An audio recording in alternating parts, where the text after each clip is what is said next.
تو الجبار کے جو معنی ہیں، اللہ سبحانہ و تعالی الجبار کے مختلف معنی ہیں۔ پہلا سب سے زیادہ قریبی معنی یہ ہے کہ اللہ سبحانہ و تعالی ہر چیز پر غالب ہے۔ ہر چیز پر غالب ہونے کا مطلب اللہ سبحانہ و تعالی نے عالمین کو بنایا ہے۔ سب کچھ جو کچھ بھی اللہ کے علاوہ ہے وہ عالمین ہے، اور وہ عالمین پر سب پر غالب آنے والا اللہ سبحانہ و تعالی ہے، اس کو جبار کہتے ہیں۔ اور اللہ سبحانہ و تعالی الجبار جب حکم جاری کرتا ہے تو اس کے حکم جاری کرنے پر کوئی بھی اس کو روک نہیں سکتا ہے۔ اس کا حکم جب جاری ہو جائے تو اسے اب کوئی نہیں روک سکتا۔ اب وہ فیصلہ کر لیا ہے کہ بس یہ چیز ہونا ہے تو پھر وہ ہوگا۔ اس میں کوئی اور شے میں اتنی کوئی طاقت و قوت نہیں کہ اللہ سبحانہ و تعالیٰ کے حکم کے خلاف کوئی جا سکے۔ یہ بھی اس کا ترجمہ ہے۔ سب کچھ اللہ سبحانہ و تعالیٰ ہی کے دست قدرت میں ہے۔ الجبار دست قدرت یعنی قدرت کے ہاتھ، یعنی اللہ کو ہم جانتے ہیں ہاتھ تو نہیں ہے لیکن دست قدرت کہتے ہیں، یعنی ہر چیز اللہ سبحانہ و تعالیٰ کے کنٹرول میں ہے۔ تو کوئی بھی ایسی چیز نہیں جو اس کے کنٹرول کے بنا اپنے مرضی سے چلتی ہو۔ ہر چیز اس کے کنٹرول میں، اس کے دست قدرت میں۔ اور جبار کے معنی ایک اور بھی آتے ہیں، وہ یہ ہے کہ اللہ سبحانہ و تعالی بگڑے ہوئے چیزوں کو سنوارتا ہے۔ مثلا کوئی چیز ٹوٹ گئی ہے، اس کو جوڑتا ہے۔ جیسے کہ ہماری موت آ جاتی ہے، جب موت آتی ہے تو ہم پوری طرح سے اکثر جو ہے لاشیں کیا ہوتی ہے، قبر میں جانے کے بعد جسم ہمارا پوری طرح سے ختم ہو جاتا ہے۔ یہاں تک کہ سمجھیے کسی کو کسی بھیڑیے نے یا شیر نے کھا لیا، کھا کر اس کو ہضم کر دیا، تو یقیناً وہ بھی جو ہے اس کا کوئی پتہ ٹھکانہ بھی نہیں ہوگا، یا کسی کو جلا دیا گیا، راکھ بن گئی۔ تو اللہ سبحانہ و تعالی جو ہے اس کو واپس جوڑ سکتا ہے، جوڑتا بھی ہے، اور واپس جیسے وہ پہلے تھی اس کو ویسے بنا دیتا ہے۔ تو یہ صرف اللہ سبحانہ و تعالیٰ کے ہی دست قدرت میں ہے کہ کوئی چیز ٹوٹ جائے تو پھر اس کو جوڑنے کی جو طاقت و قوت ہے وہ الجبار کے ہی قدرت میں ہے۔ جیسے کہ اب آئینہ ٹوٹ جائے تو آپ دیکھیے، آئینہ ایک بار جب ٹوٹ جاتا ہے تو آپ اس کو لاکھ کوشش کرے اس کو آپ جوڑ نہیں سکتے، اس پہ درار تو رہے گا ہی رہے گا۔ جڑا دیں گے لیکن درار آپ کو پھر بھی نظر آئے گا۔ لیکن الجبار کی طاقت و قوت ایسی ہے کہ وہ جو ہے اس ٹوٹے ہوئے آئینے کو وہ آسانی سے صرف حکم جاری کر کے وہ جوڑ دیتا ہے۔ تو اس کے مختلف معنی ہیں۔ اب اس میں چند باتیں ہمیں سمجھنے کی یہاں پر ضرورت ہے کہ اللہ سبحانہ و تعالی ہر چیز پر غالب ہے اور اسی کے دست قدرت میں سب کچھ ہے۔ اب اس چیز کو اگر سمجھنا ہے تو آپ دیکھیے کہ اللہ سبحانہ و تعالی نے اس ساری کائنات کو بنایا ہے، اور آپ دیکھیے کہ کتنے خوبصورت طریقے سے یہ پورا نظام چل رہا ہے۔ آپ دیکھیے سورج کو جتنی روشنی دینا ہے وہ اتنی ہی روشنی دیتا ہے، وہ زیادہ یا کم نہیں کر دیتا ہے۔ چاند کو جتنا دینا ہے اتنا ہی دیتا ہے۔ آسمان کو جتنے اونچائی پر رہنا ہے وہ اتنا ہی رہتا ہے۔ زمین کو ایک دم بالکل بنا ہلے جھلے بالکل وہ اس کو سیدھے رہنا ہے، وہ زمین ویسے رہے گی۔ آپ دیکھتے ہیں کہ اگر زمین ہلنا شروع ہو جائے تو پھر ہم کو معلوم ہے کیا ہوگا۔ سمندر جہاں پر آ کے رکنا ہے کنارے پر، وہیں پر آ کر رک جاتے، اس کے آگے نہیں بڑھتے۔ تمام جانور اپنے اپنے بلوں میں چھپے ہیں، وہ آ کر ہمیں کوئی ڈسٹرب نہیں کرتا۔ جنگلوں میں جانور اپنی جگہ ہے، اللہ سبحانہ و تعالیٰ کی کوئی بھی مخلوق آپ دیکھ لیجئے کہ اللہ نے جو بنایا ہے، کوئی بھی مخلوق اپنی جو کام جو ذمہ داری ہے وہ ذمہ داری پر ٹکی ہے، وہ ذمہ داری سے نہیں مکرتے۔ یہ اللہ سبحانہ و تعالیٰ کا نظام ہے، اس کے دست قدرت میں یہ سب کچھ ہے۔ اب بات یہ ہے کہ انسان ایسا کیوں ہے کہ انسان کیا اللہ دست قدرت میں، اللہ کی دست قدرت میں نہیں ہے کیا؟ انسان کیوں اللہ کی مرضی کے خلاف کام کر جاتا ہے؟ اللہ کی جو مرضی ہوتی ہے، اللہ کا حکم ہوتا ہے، مرضی نہیں حکم ہوتا ہے، اس کے حکم کے خلاف صرف انسان ہی کرتا ہے۔ آپ دیکھیں گے سارے مخلوق میں صرف انسان ہی ایک ایسا ہے جو اللہ سبحانہ و تعالیٰ کی حکم کے خلاف کام کرتا ہے۔ باقی سب دیکھ لیجئے، فرشتوں کو دیکھ لیجئے، اگر ملک الموت اپنی مرضی سے روح قبض کرتے چلے جائے تو پھر وقت سے پہلے سب مر جائیں گے، اور سور پھونکنے کا فرشتہ اگر وقت سے پہلے پھونک دے قیامت پہلے آ جائے گی پھر۔ اور اس طرح سے اتنے سارے فرشتے ہیں، مختلف فرشتے، ہواؤں کے فرشتے، اگر وہ زیادہ ہوا چلا دے تو پھر ہوا میں ہم سب اڑ جائیں گے۔ سورج ہے، اگر وہ اپنی مرضی چلا لے تو پھر سورج کی روشنی ہم کو جلا کے خاک کر دے گی۔ اس طرح سے سمندریں ہیں، وہ اپنی مرضی چلائیں گے تو پھر سب لوگ ڈوب کے مر جائیں گے۔ ہوائیں اپنی مرضی چلائیں گے تو پھر، تو یہ ساری جو مخلوق ہے وہ اسٹرکٹلی اللہ سبحانہ و تعالیٰ کے کنٹرول میں اللہ نے رکھا ہے، اور اس کے مرضی کے حکم کے خلاف کوئی نہیں جاتا، کیونکہ اللہ سبحانہ و تعالیٰ نے ان کو بنایا ہی ویسا ہے۔ اب لیکن انسان ایسا کیوں ہے؟ تو جب انسان کو اللہ سبحانہ و تعالیٰ نے بنایا تو فرشتوں کو یہ خیال ہوا کہ یہ کیا ہے، کیا بنا رہے، کس کو بنا رہے؟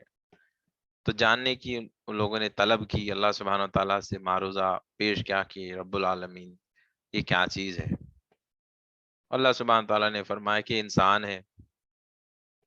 تو پھر فرمایا کہ یہ میرا خلیفہ ہے، اللہ کا خلیفہ۔ اللہ کا خلیفہ یعنی کیا؟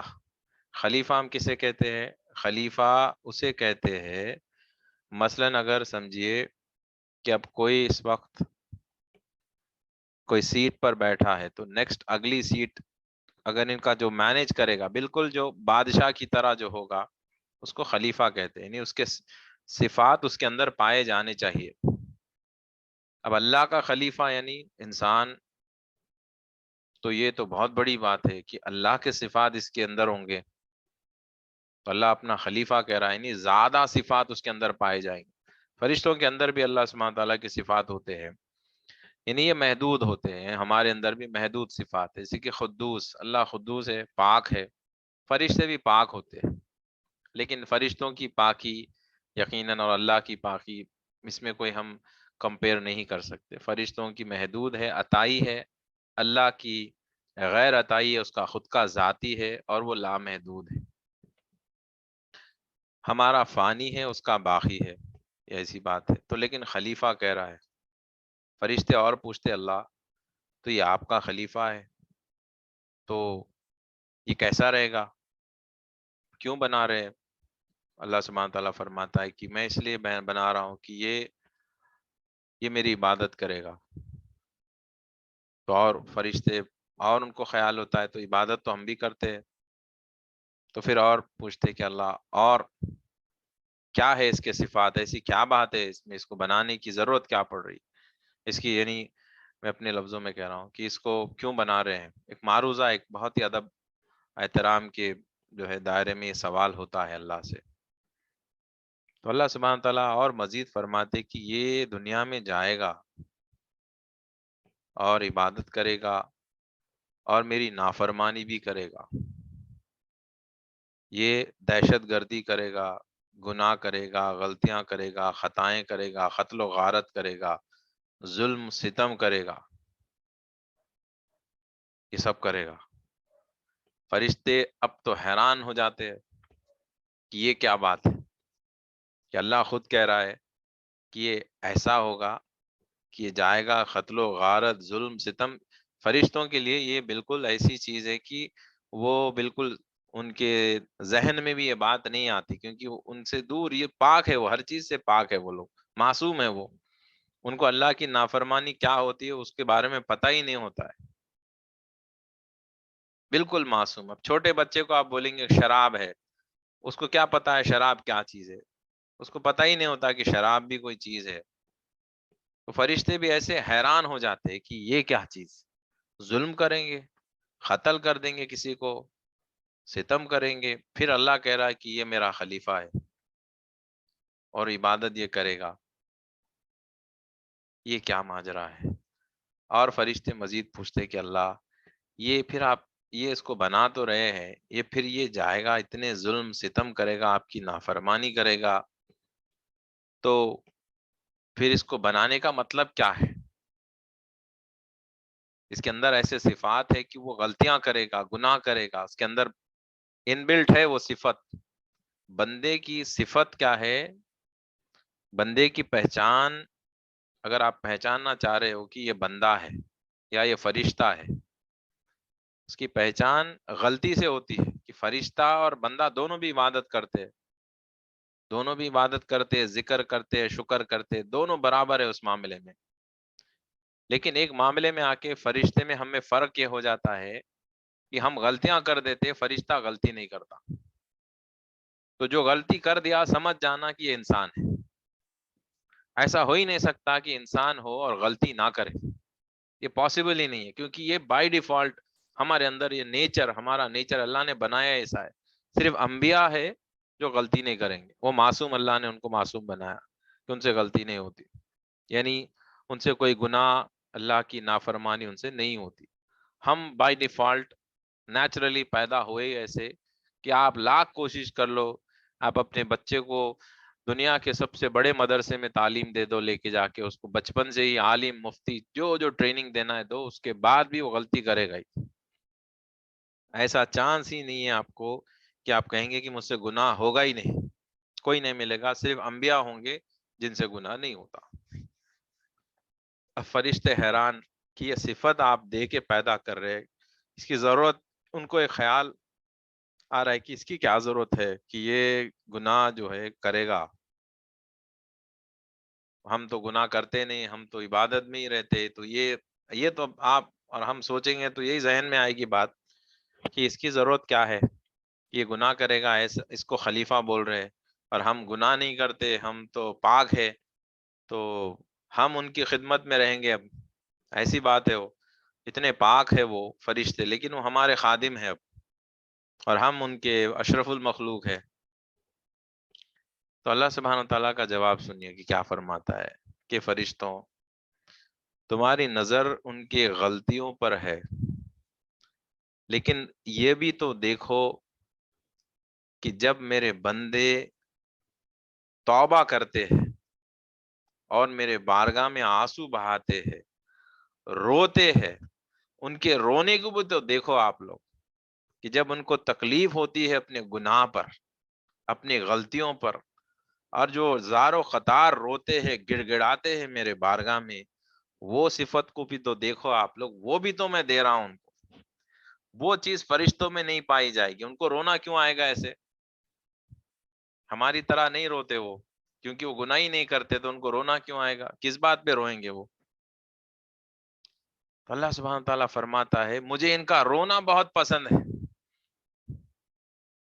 میں دیکھنا چاہتا ہوں کہ یہ کتنا روئیں گے میری بارگاہ میں، کتنا گڑ گڑائیں گے، کتنا تڑپیں گے، آنسو کیسے بہائیں گے، کتنی معافی مانگتے رہیں گے کہ مولا معاف کر دے، غلطی ہو گئی، معاف کر دے، معاف کر دے.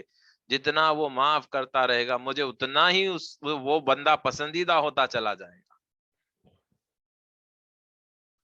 اور اللہ سبحانہ تعالیٰ مزید فرماتا ہے کہ میری غفاری کو بھی تو دیکھو، بندے کو ہی دیکھتے ہو کیا؟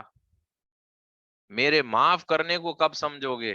میری یہ صفت کب ظاہر ہوگی کہ میں کیسا غفار ہوں، کہ اتنی ساری نافرمانی کرنے کے بعد وہ میری بارگاہ میں رجوع ہوتا ہے، معافی مانگتا ہے، تو مجھے غصہ نہیں آتا اس پر، میری غفاری دیکھو کہ میں کیسے اس کو معاف کر دیتا ہوں، میری یہ صفت میں ظاہر کرتا ہوں۔ اگر بندہ معافی مانگے گا ہی نہیں، غلطی کرے گا ہی نہیں، تو پھر اللہ کی صفت تو ہے لیکن وہ ظاہر نہیں ہوگی۔ جیسے مثلا دیکھیے کوئی پہلوان ہے، بہت طاقت ہے آپ کے پاس، لیکن آپ کا کوئی فائٹ ہی نہیں ہو رہا ہے، یا آپ کی طاقت دکھانے کے لیے کوئی وزندار چیز آپ اٹھاتے ہی نہیں، تو پھر ظاہر کیسے ہوگا کہ آپ پہلوان ہو؟ پتہ کیسے چلے گا؟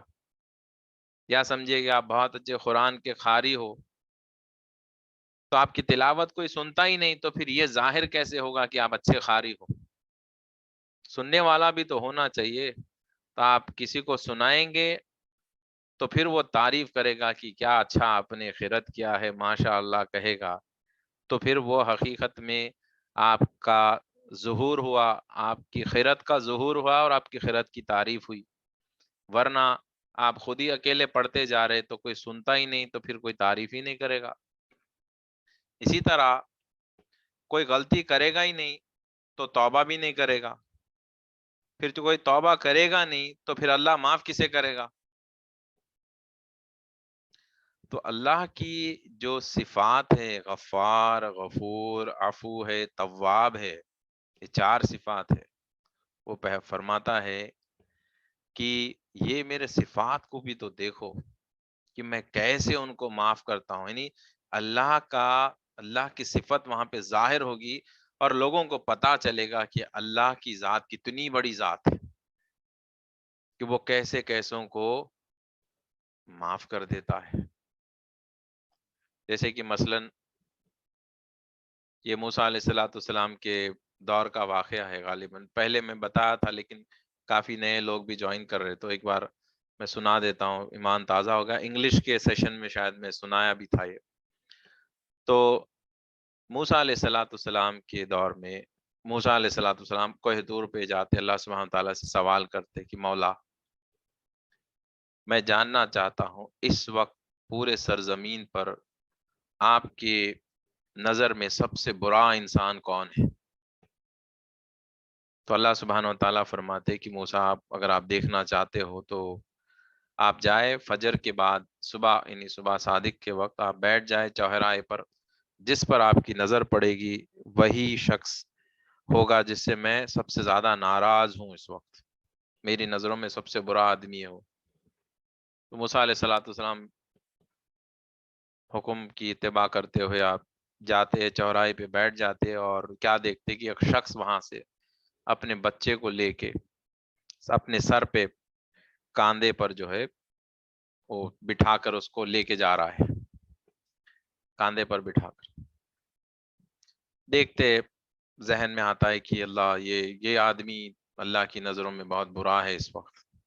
پھر خیال ہوتا ہے، پھر کوہ طور پہ جاتے، پھر پوچھتے اللہ میں جاننا چاہتا ہوں اس وقت آپ کی نظروں میں سب سے زیادہ بہترین شخص کون ہے، کون آپ کی نظروں میں سب سے اچھا انسان ہے اس وقت؟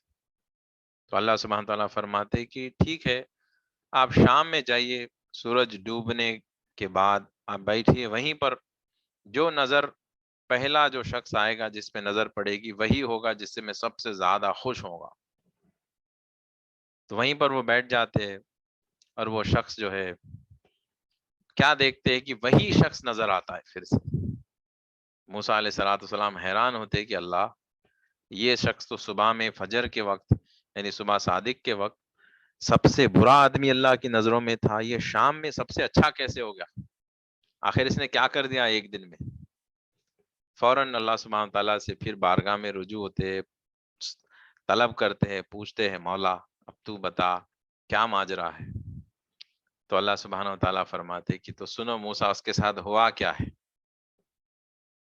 ہوا یہ کہ اس کا بچہ چھوٹا وہ اس سے پوچھنے لگا کہ ابو، اس نے پہاڑ کو بتایا، میں اپنے لفظوں میں بتا رہا ہوں، پہاڑ کو اس نے بتایا، پوچھا کہ ابا یہ کیا چیز ہے؟ اس نے کہا بیٹا یہ پہاڑ ہے۔ اس نے پوچھا ابا اس سے بھی بڑی چیز کوئی اور ہو سکتی ہے کیا؟ یہ تو بہت بڑی نظر آتی ہے۔ تو باپ نے کہا ہاں بیٹا اس سے بھی بڑی چیز ہے، اس سے بڑے اور بھی پہاڑ ہوں گے۔ تو بیٹے نے کہا کہ ابو وہ بڑے پہاڑوں سے بھی بڑے کوئی اور چیزیں ہیں کیا؟ اس نے کہا ہاں بیٹا، اور اس سے بھی بڑی چیزیں ہیں، جیسے آسمان اس سے بڑا ہے۔ پھر اس نے پوچھا اور بڑی چیز، تو اس نے کہا ستارے بڑے ہیں۔ پھر پوچھا پھر چاند بڑے ہیں۔ پھر اس نے پوچھا سورج بڑا ہے۔ تو اسی طرح وہ سوال، جب بچوں کی عادت ہوتی ہے نا، جیسے کہ وہ پوچھتے جا رہا ہے اور باپ بولتے ہی جا رہا ہے، آخر میں اتنے سوال ہو جاتے کہ باپ کے پاس جواب ختم ہو جاتے ہیں، اور آخر میں بچہ جب پوچھتا ہے ابو اس سے بھی بڑی چیز اور کیا ہے،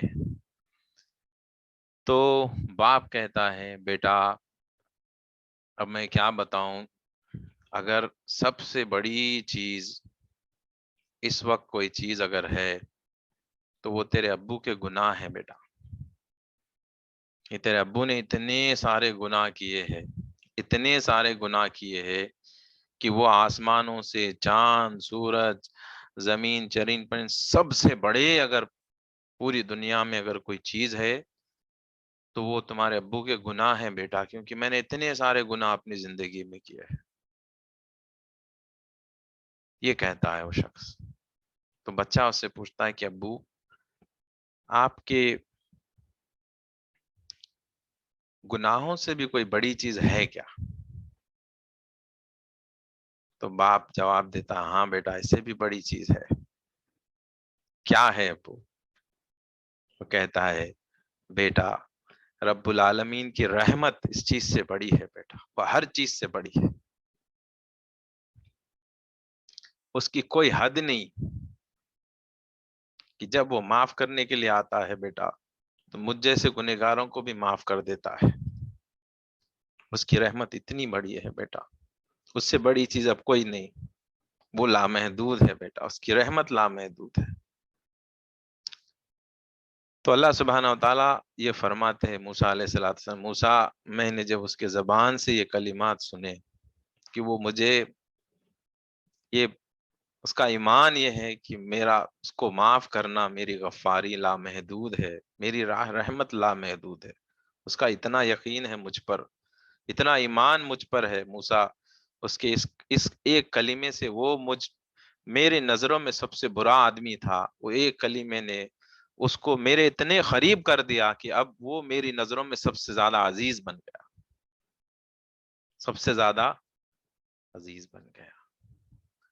تو اللہ سبحانہ و تعالی یہ اپنی غفاری جو ہے اسی طرح ظاہر کرتا ہے۔ تو میں بتانا یہ چاہ رہا تھا کہ کیوں ساری مخلوق اللہ کی فرما برداری میں لگی ہے اور ایک بندہ ہی ایسا ہے جو نافرمانی کرتا ہے۔ نافرمانی وہ اس لیے کرتا ہے کہ اس کے اندر اللہ نے وہ صفت رکھی ہے کہ وہ چاہ کر بھی کبھی کبھی، وہ نہ چاہ کر بھی کبھی کبھی وہ غلطیاں کر دیتا ہے۔ لیکن اب ہمیں اس بات کو سمجھنا یہ ہے کہ غلطی ہو جانا بری بات نہیں ہے، غلطی ہو جانا بری بات نہیں، کہ اللہ قرآن پاک میں بھی فرمایا غلطی کرنے والے کو اللہ نے کچھ نہیں کہا، لیکن غلطی کرنے کے بعد توبہ نہیں کرنے والے کو اللہ نے ظالمین کہا۔ غلطی کرتے ہو اس کے بعد تم مجھ سے معافی نہیں مانگتے ہو، تم ظالم ہو کہا۔ اللہ اکبر۔ تو اللہ کی نظروں میں گناہ کرنے والا ظالم نہیں ہے، گناہ کرنے کے بعد جو معافی نہیں مانگتا وہ ظالم ہے، وہ ظالم ہے۔ یعنی اس کا مطلب یہ ہے کہ گناہ ہم سے نہ چاہ کر بھی ہو جاتے، لیکن جب گناہ ہو اب اس کو ریپیٹ نہیں کرنا ہے کہ اب گناہ ہو گیا چلو بھائی میں تو بندہ ہوں، مجھ سے گناہ تو ہوتے ہی ہے، جان بوجھ کے کرتے ہی چلے جا رہے، وہ بات نہیں۔ ہماری صفت میں ہے غلطیاں ہوں گے ہم سے، ہم نہیں چاہتے ہوئے بھی ہو جاتے، جب یہ ہو جائے تو اب اس کو پکڑ کے نہیں بیٹھنا ہے کہ اب ہو رہا ہے تو روزانہ کریں گے، جی نہیں۔ ہم پیدا ہوئے اس لیے کہ غلطی ہوگی تو معافی مانگیں گے، اب اس کی غفاری ظاہر ہوگی، رب ظاہر کرے گا اس کی غفاری، ظاہر کرنے دو، وہ ظہور اس کا ہوگا ہمارے ذریعے سے، جب معاف کر کے ظاہر کرے گا کہ دیکھو میں غفار ہوں، میں نے معاف کر دیا تم کو۔ ہم کیا کر رہے ہیں؟ غلطی کرنے کے بعد اب یہ سمجھتے ہیں کہ اب تو گناہ ہو ہی رہے ہیں، چلو ایک گناہ کے ساتھ یہ بھی کریں گے وہ بھی کریں گے۔ یہ اختیار اللہ سبحانہ تعالیٰ نے ہمیں اس لیے نہیں دیا کہ ہم اپنی مرضی چلائے، یہ صفت ہم کو اس نے اس لیے نہیں دیا کہ ہم ہماری مرضی چلائے، اس کا کنٹرول ہمیں اللہ سبحانہ تعالیٰ نے اس لیے دیا کہ ہم جانے انجانے میں نہیں چاہتے ہو پر بھی ہم سے غلطیاں ہوں گی، اور وہ ہونے کے بعد وہ یہ چاہتا ہے کہ آپ اب اس کے بارگاہ میں زار و قطار رو کے توبہ کرو، معافی مانگو، گڑ گڑاؤ، وہ یہ چاہتا ہے۔ لیکن ہم کیا کر رہے ہیں؟ غلطی ہو رہی ہے تو غلطیوں پہ غلطی، غلطیوں پہ غلطی، اتنے گناہوں پہ گناہ کرتے چلے جا رہے، لیکن جو مین مقصد تھا غلطی ہونے کی، غلطی جو ہمارے اندر جو غلطی کرنے کی صفت تھی وہ اس لیے ہی تھی کہ غلطی کرنے کے بعد ہم توبہ کریں، ہم وہی نہیں کر رہے۔ تو ہم کیا کریں؟ چونکہ اللہ سبحانہ و تعالیٰ بہت پسند کرتا ہے اس چیز کو، اور یہ بھی تو سمجھیے کہ غلطی ہونے کے بعد ہی تو رونا آتا ہے نا، غلطی کریں گے ہی نہیں تو رونا کیسے آئے گا آپ کو؟ آپ کو یہ آئے گا ذہن میں کہ میں تو کچھ کرا ہی نہیں، میں کس بات پہ روؤں؟ جیسے شیطان کو یہ غلط فہمی ہو گئی تھی کہ اب وہ اپنے آپ کو غرور تکبر میں چلا گیا تھا۔ تو ہمارے لیے ایک حساب سے غلطیاں ہماری جو لائف میں ہو گئی ہے، وہی غلطیاں ہمیں اللہ سبحانہ و تعالیٰ کے قریب کرنے کا ایک وجہ بن سکتی ہے، کہ اب غلطیاں اتنی ہو گئی، اب اور کرنے کی حاجت نہیں ہے ہم کو، اب ہو گئی غلطیاں، اب اس کو ہم ایک بیس بنائیں گے، وہ غلطیوں کو یاد کر کر کے روئیں گے۔ اب یہ باقی کی ہماری جو زندگی ہے، اب اور غلطی کر کے نہیں گزارنا ہے، اب تو غلطیاں جتنے کرنے تھے کر دیے، اب اس کو اور گناہ اپنی مرضی سے نہیں کرنا ہے۔ اس کے بعد بھی وقتاً فوقتاً ایک وقت کے بعد بھی غلطیاں ہوتی ہے بندوں سے، لیکن وہ غلطیاں اب اس کو نافرمانیوں میں شمار نہیں کیا جاتا ہے۔ جیسے کہ دیکھیے نبی کریم صلی اللہ علیہ وسلم خود بھی روزانہ 70 مرتبہ توبہ کیا کرتے تھے۔ اس کا مطلب یہ نہیں کہ وہ جو ہے نعوذ باللہ کوئی غلطی کیے تھے اس کی معافی مانگ رہے تھے، جی نہیں۔ ہر لیول پر ہمارا توبہ الگ ہوتا ہے۔ جو بندہ گناہ کرتا ہے، نافرمانی کرتا ہے، حرام کام کرتا ہے، اس کی توبہ الگ ہوتی ہے۔ ایک متقی پرہیزگار جو بندہ ہوتا ہے اس کی توبہ الگ ہوتی ہے، اور ایک مومن کی توبہ الگ ہوتی ہے، ایک ولی کی توبہ الگ ہوتی ہے، اور ایک صحابی کی ایک توبہ الگ ہوتی ہے، انبیاء کی توبہ الگ ہوتی ہے، اور تمام انبیاء کے علاوہ محمد رسول اللہ صلی اللہ علیہ وسلم کی توبہ الگ ہوتی ہے۔ یہ ہر لیول پہ توبہ الگ ہوتی ہے، سیم توبہ نہیں ہوتی ہے۔ جیسے کہ شیخ عبد القادر جیلانی غوث اعظم دستگیر روشن ضمیر سرکار غوث اعظم جو ہے رضی اللہ عنہ، ایک مرتبہ ایسا ان کا واقعہ ہے کہ ایک کوئی شخص ہے جو کالی چادر اپنے سر پر اوڑے مسلسل رو رہا ہے، اتنا رو رہا ہے کہ وہ حرم شریف میں بیٹھ کے رو رہے ہیں، تو زور زور سے چیخ چیخ کے رونے لگے، تو آوازیں اتنی زور سے آنے لگی کہ حرم شریف کے سارے لوگ اپنی دعا توبہ استغفار کو چھوڑ کر اب وہ شخص کو دیکھنے لگے کہ بھئی کون ہے اتنا رو رہے ہیں، آخر کیا ہو گیا، ایسی کون سی غلطی ہو گئی جو اتنا رو رہے ہیں، اتنا رو رہے، کون ہے یہ؟ سب چھوڑ کے اب یہ انتظار کرے کہ بھئی ان کی دعا کب ختم ہوگی، پوچھیں گے کہ کیا مسئلہ ہے، اتنا کیوں رو رہے ہو؟ بہت دیر زار و قطار رونے کے بعد جو ہے وہ جانے لگے تو لوگ پیچھے بھاگ کر دوڑ کر ان کو روک لیے کہ کون ہو صاحب، آپ اتنا کیوں رو رہے ہو، کیا تکلیف ہے، آپ کا چہرہ تو دکھاؤ، آخر کون ہو آپ؟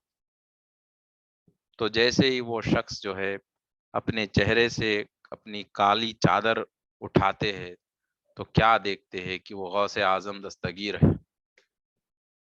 لوگ حیران ہو جاتے، آپ تو اولیاء کے سردار ہو، آپ اتنا رو رہے ہو، اتنا رو رہے ہو کہ سب رونا دھونا لوگ چھوڑ کر ان کو دیکھتے بیٹھ گئے کہ اتنا رو رہے ہیں۔ تو دیکھیے اولیاء کے سردار ہے لیکن رونا دیکھیے کیسا ہے، زاروں قطار ایسا رو رہے، ایسا روئے ہے کہ سارا حرم کی ساری پبلک ایک جگہ جمع ہو گئی کہ بس ان کو دیکھتے بیٹھ گئی کہ کون کیا ہو گیا ایسا۔ لیکن ہم کو معلوم ہے کہ اولیاء اللہ بزرگان دین کا معاملہ الگ ہوتا ہے، وہ ہماری طرح تھوڑی غلطیاں کرتے پھرتے، ان کو تو اولیاء کے نزدیک ایک برا کوئی عمل ترک کرنے کا خیال آنا بھی وہ ان کے لیے گناہ تصور کرتے، جیسے کہ اب نماز میں تاخیر کروں کیا، نفل نہیں پڑھوں کیا، ایسا خیال آئے اس کو بھی وہ لوگ اولیاء اللہ کے نزدیک بہت بڑا گناہ ہوتا ہے، اس کی وہ سزا بھی دیتے ہیں۔ جیسے غوث اعظم نے خود ایسا خیال آنے پر وہ ایک پیر پہ کھڑے ہو کر ساری قرآن کی تلاوت انہوں نے کی تھی کہ یہ خیال آیا کیوں مجھے کہ میں نماز کو تاخیر سے پڑھوں، تو ان کے لیے وہ گناہ تصور کرتے۔ تو اولیاء اللہ کا توبہ کرنا الگ ہوتا ہے، لیکن دیکھیے آپ کو کوئی بھی بزرگان دین میں، صحابہ میں، اہل بیت اطہار میں، انبیاء میں آپ کو کوئی ایسے نہیں ملیں گے کہ جو اللہ کی بارگاہ میں نہیں روتے تھے، سب روتے تھے، کیونکہ اللہ سبحانہ و تعالیٰ کے قریب ہونے کا یہ سب سے بڑا ذریعہ ہے، اور خوش نصیب لوگ ہیں وہ جن کو یہ آنسو نصیب ہوتے ہیں، کہ ہم کو نہیں معلوم کہ آنسو جو ہمارے آنکھ سے ٹپکتے ہیں اللہ کی بارگاہ میں اس کا وزن کیا ہوتا ہے، ہم اس کی اہمیت کو آج نہیں سمجھ پائیں۔ یہ محشر میں ایک ایک آنسو کا اتنا خطرے کا اتنا پاور ہوتا ہے کہ جہنم کے آگ کو بجھا سکتے ہیں، ہمارے آنسوؤں میں اتنا پاور ہوتا ہے کہ جہنم کے آگ کو بجھا سکتے ہیں۔ آپ دیکھیے کتنے پاورفل یہ ہوتے ہیں۔ تو یہ خوش نصیب لوگ ہیں جن کو یہ رونا نصیب ہوتا ہے، زار و قطار رونا نصیب ہوتا ہے۔ تو اللہ سبحانہ و تعالی الجبار اپنے دست قدرت میں ہر چیز کو رکھا ہے، لیکن انسان کو اللہ سبحانہ و تعالی نے یہ چند اختیارات دیے ہیں کہ میں تمہیں کنٹرول دے رہا ہوں کہ تم چاہو تو اچھا کرو یا برا کرو، اور اسے یہ بھی معلوم ہے کہ اچھا کرنے جائے گا برا بھی کر دے گا، اللہ سبحانہ تعالیٰ کو یہ پتا ہے، لیکن وہ دے رہا ہے اس لیے کہ وہ کرے گا، پھر وہ روئے گا، معافی مانگے گا۔ میں چاہتا ہوں کہ وہ روتا رہے، معافی مانگتا رہے، جتنا روئے گا میں اس کے اپنے قریب ہوتا جاؤں گا، جتنا وہ میری تڑپ میں یاد کر کے میری تڑپ میں روئے گا، میری بارگاہ میں معافی مانگے گا، میری اتنی غفاری میں ظاہر کرتا جاؤں گا، اسے اپنا بناتا چلا جاؤں گا، وہ روئے تو صحیح۔ لیکن افسوس کی بات ہے کہ ہم توبہ کیوں نہیں کرتے؟ تو اللہ سبحانہ تعالیٰ نے قرآن پاک میں سورہ مومن کی آیت ہے جہاں پہ اللہ سبحانہ تعالیٰ انسان کو بھی جبار کہہ رہا ہے اعوذ باللہ من الشیطان الرجیم ذالک یتبع اللہ علی کل قبل متکبر جبار۔ تو یہاں پر جو آیت ہے اس کا ترجمہ یہ ہے کہ اللہ سبحانہ تعالیٰ فرمایا کہ اللہ ہر متکبر اور جبار کے دل پر تھپا لگا دیتا ہے، یعنی اس کے دل پر مہر سیل لگا دیتا ہے۔ کیا کہہ رہا ہے؟ ہر متکبر یعنی ہر تکبر کرنے والے، کوئی اللہ کا بھی نام متکبر ہے، میں اس کا انشاءاللہ متکبر کے سیشن میں ڈسکس کروں گا۔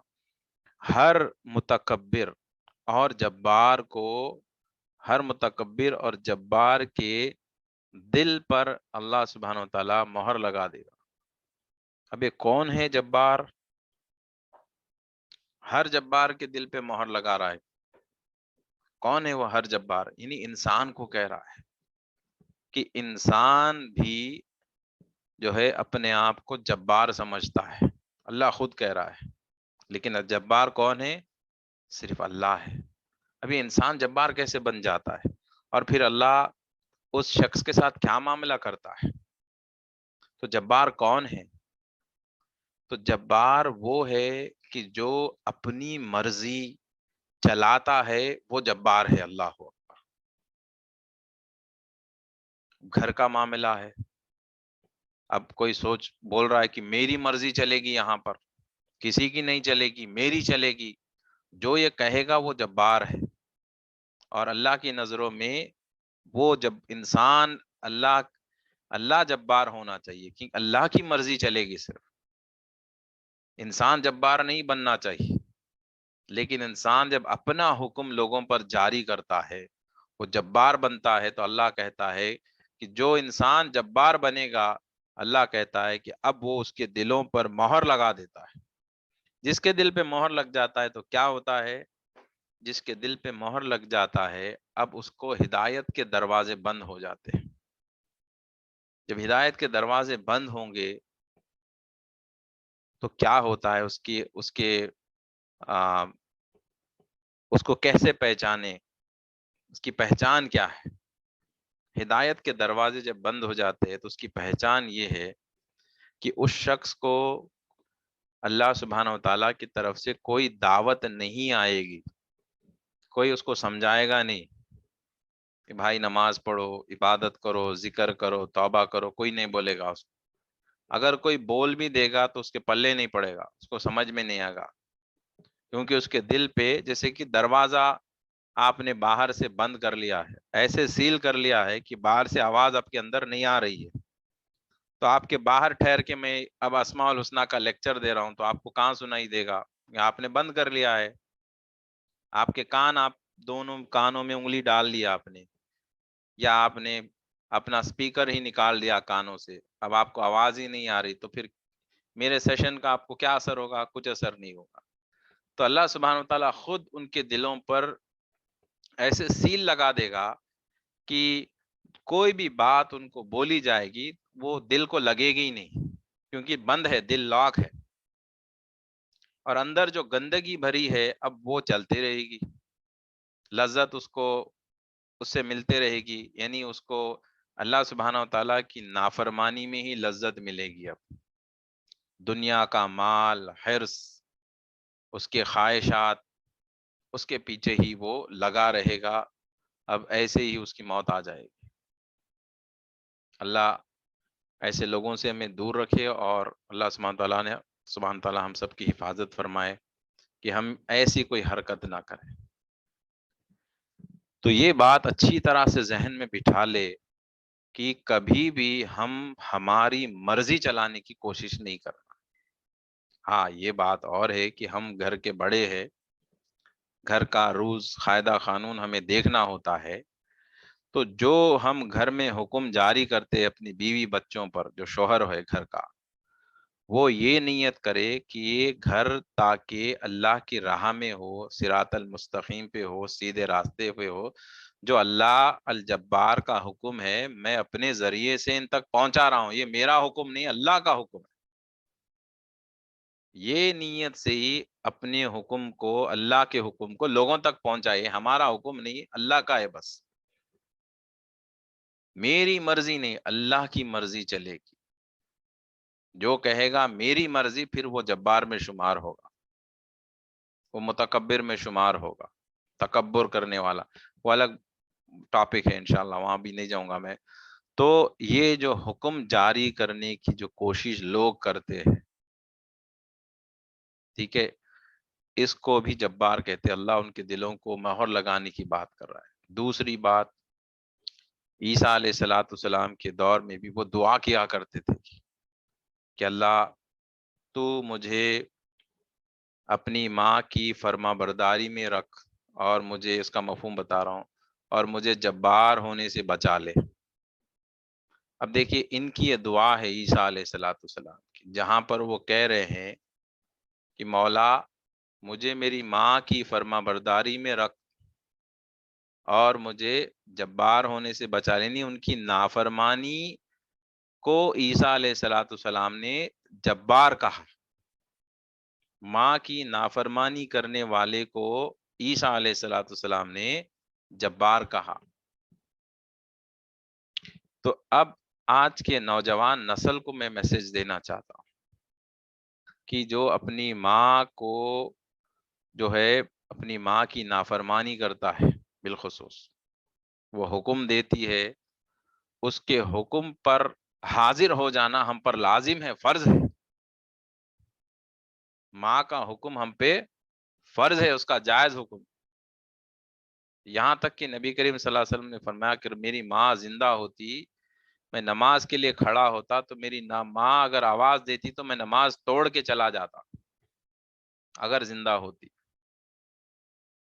تو ایک ماں کے حکم کا اتنا امپورٹنس ہے اسلام میں کہ اس کی فرما برداری، اس کا عزت احترام نہیں کرنا بھی جبار میں شمار ہوتا ہے، اور ویسے لوگوں کے دل پر بھی مہر لگ سکتا ہے۔ اور جیتا جاگتا مثال میں آپ کو خود میں دے سکتا ہوں، اس سے پہلے بھی میں نے سیشن میں بتایا، لیکن پھر میں بتاؤں گا کہ میں ایک ایسے شخص سے تجربہ کیا ہوں، میں تجربے کی بات بتا رہا ہوں کہ وہ نوجوان جو ہے، یہ آج کی نسل اسی میں تباہ ہو رہی ہے۔ دیکھیے بچیوں کے پیچھے بھاگ کے، ان سے گرل فرینڈ بنا کے شادی کرنے کے چکر میں تباہ ہو رہے۔ تو یہ لڑکا بھی ہے، کچھ ایسے ہی ہوا، نوجوان لڑکا، پڑوس کے محلے میں لڑکی سے عاشقی ہو گئی، اس کے بھائی بہن کوئی نہیں تھے، صرف ماں تھی بس، باپ بھی نہیں تھا، انتقال ہو گیا تھا۔ عاشقی ہو گئی، اور وہ لڑکی کے چکر میں اب یہ یہیں پڑوس کے محلے میں وہیں دن بھر لڑکی کے ساتھ ہی چکر کاٹنا، ماں کا خیال ہی نہیں کیا اس نے۔ اس کے بعد ہوا یہ کہ لڑکی والوں نے کہا کہ ٹھیک ہے اب شادی کر دیں گے ہم، تو بچے کی شادی ان لوگوں نے کر دی، اور اس کو گھر جوائی بنا کر اپنے ہی ساتھ اس کو رکھ لیا۔ تو اب یہ لڑکا بچی کے چکر میں، گرل فرینڈ کے چکر میں ماں کو بھول گیا، ماں بیچاری یاد کرتے گئی، بلاتے گئی۔ اس دور میں سیل فون تھا نہیں، کافی پرانی بات بتا رہا ہوں۔